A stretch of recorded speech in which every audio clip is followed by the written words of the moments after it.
You know, we talk a lot about health here on Delmarva Life, and a lot of what we cover deals with physical health, but there's another aspect that can be just as debilitating as some diseases, and that's the state of your mental health.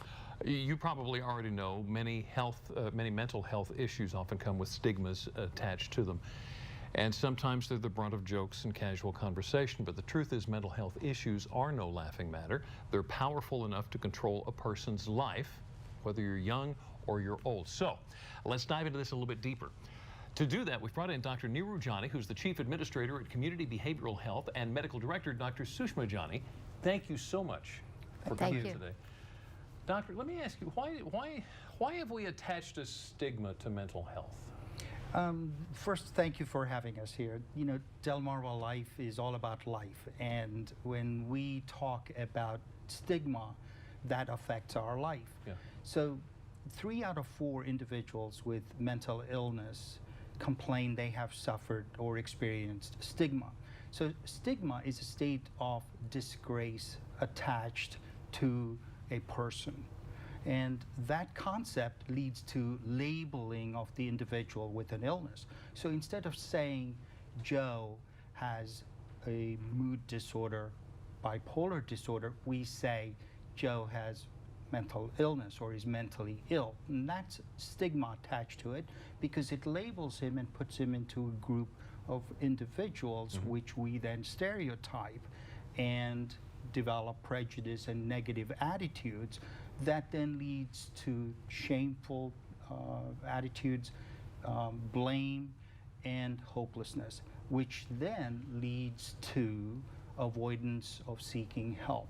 And that's a huge problem. So Mental Illness Awareness Week is very important for stigma and destigmatization. Yeah. In medical illnesses, we all have started with stigma. For example, in the 80s, HIV/AIDS was stigmatized because we had limited knowledge and understanding of it. In dark ages, tuberculosis was seen as a stigma.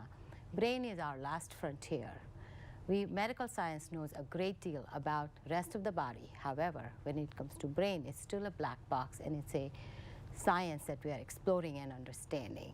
And lack of knowledge has led to stigmatizing versus our improving understanding will reduce stigma, and that's our hope. So we all need to educate ourselves. So when we talk about mental health, what does that encompass?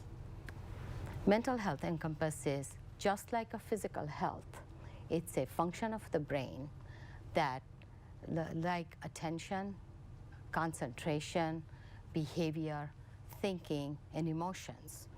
It's a brain function that allows us to live a healthy, normal life at school, at work, and our relationship with others. So mental illness or mental wellness encompass same as the physical illness. You just mentioned school. We're not just talking adults. Yes. What kind of things do you most often see in kids? Children suffer from mental illness. In fact, 1 out of every 5 child at some point in their lives have experienced some emotional disturbance or disturbance with concentration that affects their learning, that affects their relationship with others, and the symptoms can be social isolation, it can be difficulty with learning, mood disturbances, aggression, and in some instances, thoughts of suicide. And the young children, the second leading cause of suicide tends to be the result of mental illness in 1 out of 5 children. So what can we do if we spot these symptoms or these indications? It's important to understand and self-screen. That's very important, people to identify. In child psychiatry, we talk about 3 Ds. If there is a developmental delay, just like when you work with pediatrician and they have a growth charts, there is a footprint or a growth, developmental growth. So there is either delay of development, deviation from one's development of learning, or regression of developmental symptoms. These things sometimes cause difficulty in learning, difficulty in concentration. It also adds to them getting along with their peers, mood symptoms, and also a thought disorder like schizophrenia. In 1 out of 5 children, 14% of the mental illnesses are manifested by age 14 in most young people. Okay. So we all have a hard time dealing with our teenagers. Yes. But if this is the situation, it would seem like it'd be pretty important to be involved in the therapy for your child, right? Yes. Why is that so important? Just like medical illnesses, just asthma or diabetes, we would want a parent to be involved in the knowing about the signs and symptoms of their illnesses, what makes it better, what makes it worse, which factors are protective and which are risk factors. It's extremely important that parent is involved and is aware of that, so helps child heal, recover, and live the full productive life at school and at work. Work together. And that goes with adults as well, and there's no shame in seeking treatment, correct? Yeah. That's correct. So, you know, I think we can summarize that by saying that self-awareness and self-education is extremely important. You need to speak to your teenager, to your child, or to your loved one. I Right. think that's extremely important.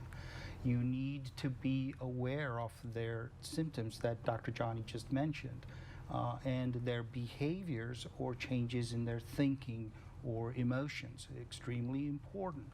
It's important then to recognize these and ask for help in Right. a proactive, caring, loving fashion so that you don't stigmatize or make the individual guilty.